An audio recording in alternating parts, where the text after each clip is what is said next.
This is Off the Ball. All right, for the first time since 2015, Ireland are going to host a Davis Cup match. It's this weekend in Limerick. They're against Austria. Now, Austria have a few names that you'll recognise, like Jürgen Melzer, Sebastian Offner, who's the world number 40. But one name that I think every fan will know is Dominic Thiem, the 2020 US Open champion, former French Open finalist, former Australian Open finalist, and former world number 3. And I am absolutely delighted to say that Dominic himself joins us right now. Dominic, hello. Hey, how are you? Hey. Now, I believe that this is your first time in Ireland. This is correct? Yes, exactly. I've never been here before. Yeah. And other than your first impressions of it being the best country that you've been to so far outside of Austria, is there anything else that stands out about Ireland that means you'll definitely be coming back again?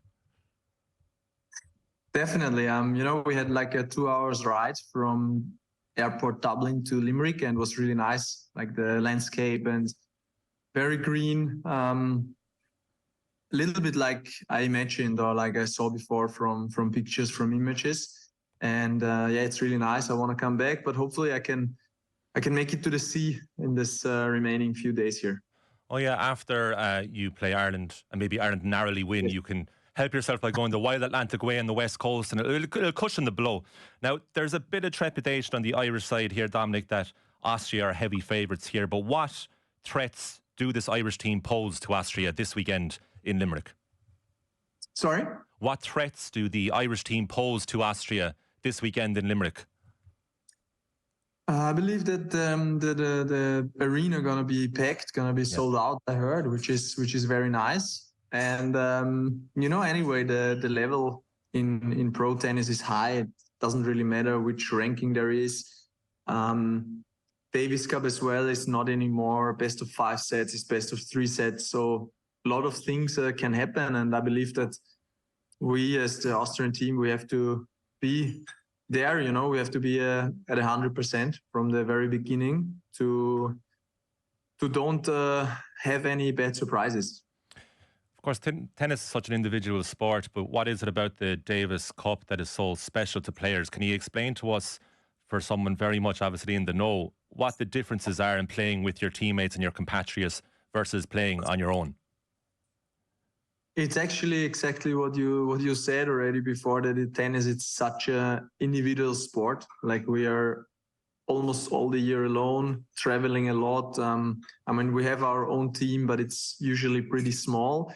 And the Davis Cup week, it's always something completely different. You feel the team atmosphere. And unfortunately, it's very rare, only once, twice, or 3 times a year. So we are all enjoying that a lot, to feel a little bit the team atmosphere in such an individual sport.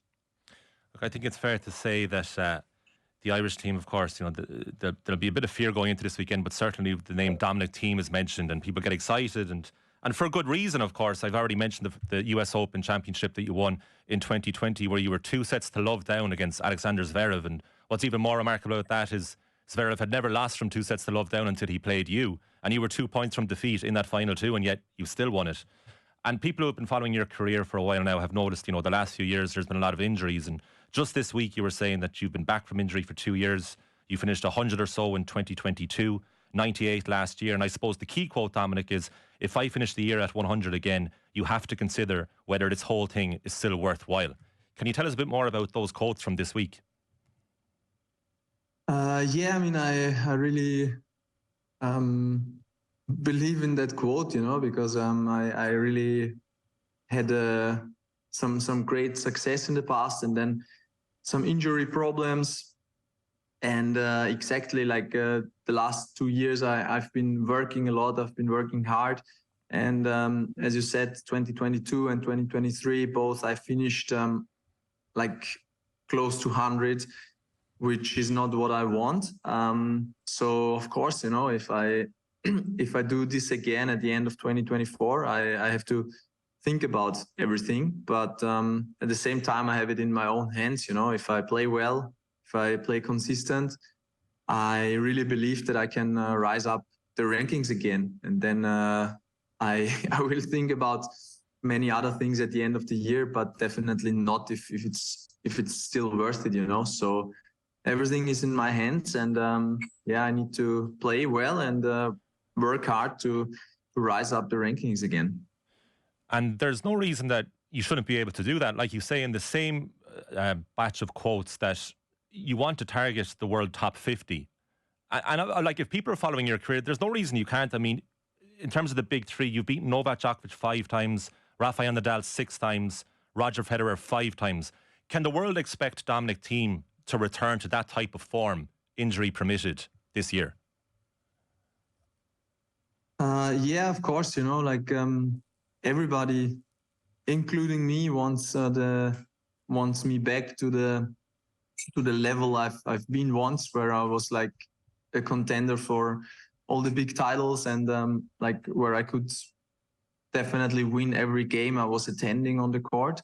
That's also my goal, but yeah, it's a long way back. It's been also a long time since the injury, and it's not easy to get back to that path to regain all the confidence, to regain everything which is required to get back to the top. But as I said, I'm working on it. I have the feeling that I have a really good work ethics, and yeah, let's see, or hopefully it gets rewarded throughout the season and also at the end.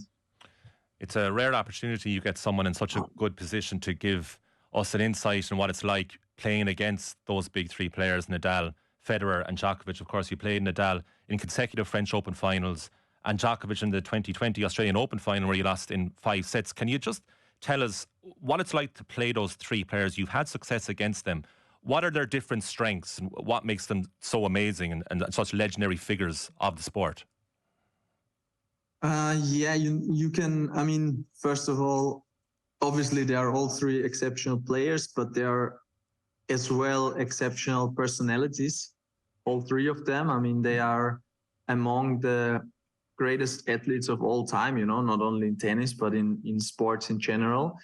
And they also brought tennis not only as a sport, but also in market departments and everything. They brought tennis to a new level. And when you face them, when you face those players, you somehow you can feel all this, you know, that you are not only playing against a tennis player, but you're also playing against like a very exceptional personality. And to beat, yeah, not only the player, but also the personality, it's very difficult, and it requires extraordinary performance. I know you have to go, Dominic, so a very quick question. Out of Djokovic, Nadal and Federer, who is the toughest to play against? Wow, that's a very good question. I mean, there are many players, you know, like which are amazing. But I never played against Alcaraz or Sinner, you know, on the tour. So probably at the moment they are very hard to play. So hopefully I'm gonna face them. But yeah, let's see who was the hardest beside the big three. Many of them. And between Djokovic and Federer and Nadal, out of those three, who would be the toughest in your history? It's very surface related, you know. I guess that Roger on grass, Rafa on clay, and then Novak on hard. Each of them, they have their strengths, you know. Like Federer was like so skilled and everything. He could make you feel really, really bad on court. Rafa was sometimes just like eating you up alive with his intensity. Novak, sometimes he just refused to make mistakes, you know. So playing against the three of them, well, can be cruel, but yeah, it's also something very special, and I'm happy that so far I played that many times against them. Listen, Dominic, I'm professionally obliged to wish you luck this weekend against Ireland, but I do hope Ireland get the better of Austria. Thanks a million for your time today, Dominic, and best of luck this weekend. Thank you. Thanks. Ciao, ciao.